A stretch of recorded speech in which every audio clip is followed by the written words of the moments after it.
Hello, everyone. Welcome to the latest Free Marketeers news roundup for the week ending 23 July 2021. To start off with, South Africa's new TV license law has been published. The South African Broadcasting Corporation has launched this bill for public comment.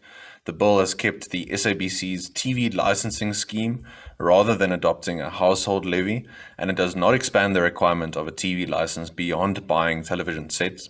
It is not pronounced on whether private subscription broadcasters such as DStv and Netflix will have to collect TV licenses on the SABC's behalf.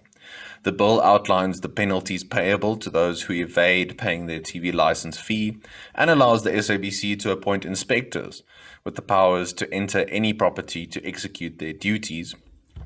Now, authorized inspectors may enter upon any land to do their jobs, so long as they do not try and gain entry into a home after dark without a warrant or the occupier's permission. So, the SABC continuing to try and find ways, and the government continuing to try and find ways to collect revenue for the ailing state broadcasting company. Our next item, South African cities hit by Moodys rating downgrades. Moodys Investors Service downgraded 5 South African cities, placing them deep into junk territory. Included in the rating action were Johannesburg, Cape Town, Ekurhuleni, Nelson Mandela Bay, and uMaghlutsi. The Ekurhuleni Water Care Company was also downgraded. The rating downgrades reflect rising liquidity pressure as a result of material shortfalls in revenue collection, which Moodys expects to last in the context of weak growth. South Africa regional and local governments are likely to draw down on cash buffers, with different starting positions eroding their capacity to absorb future shocks. Our next item, some data released by Netstar in terms of the scale of supply chain disruption caused by the last few weeks of looting and violence, especially in KwaZulu-Natal and Gauteng. Now, according to Netstar, more than 3/4 of the trucks in KZN cancelled or delayed trips last week, or 2 weeks ago, highlighting the scale of supply chain disruption from the rioting and looting, which further whacked South Africa's fragile economic prospects. Netstar, which provides vehicle tracking fleet management services, said more than 30,000 trips were put on hold as crowds went on the rampage, setting ablaze commercial buildings and torching dozens of trucks on the N3 highway. The South African Property Owners Association has said the cost to the economy, which is not expected to recoup losses in 2020 when it slumped the most in a century during the pandemic, is likely to top 50 billion rand. According to Netstar, between July 10 and 16th, its clients' ability to deliver goods nationwide fell more than 74% compared to the previous 3 months, and KZN was affected the most, with more than 78% of transport vehicles being unable to travel during the violence.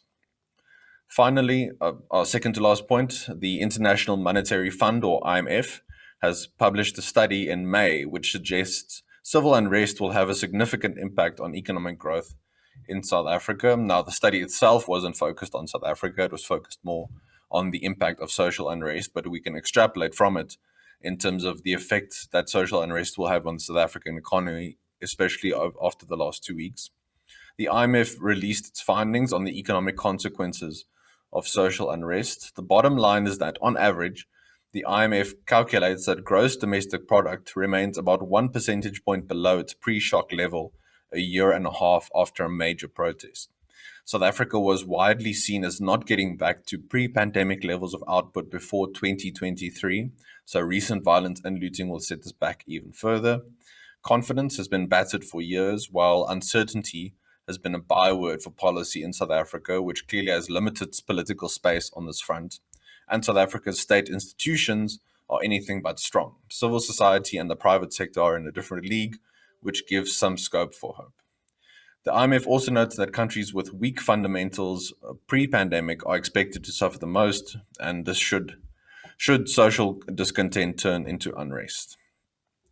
Then our last news item regarding Transnet, the state-owned logistics, rail and port company has been hacked. It has been hit by an apparent cyber attack with its IT system, several of its websites, and its vital Navis container terminal operating system offline as of Thursday morning, so as of 22 July 2021. The Transnet Group issued a statement later on Thursday confirming that it is, quote, experiencing disruption on its IT network, end quote. However, it made no mention of whether this was related to a cyber attack. From what I've read, it seems that Transnet is trying to do some of its operations manually, so this will in turn have very negative effects on port operations and affect the moving of goods through ports and railway systems. That's our news roundup for this week. I hope all of you have a good weekend. Try and stay warm as much as you can. Let's see if we're subject to more load shedding this weekend. Until next time, take care.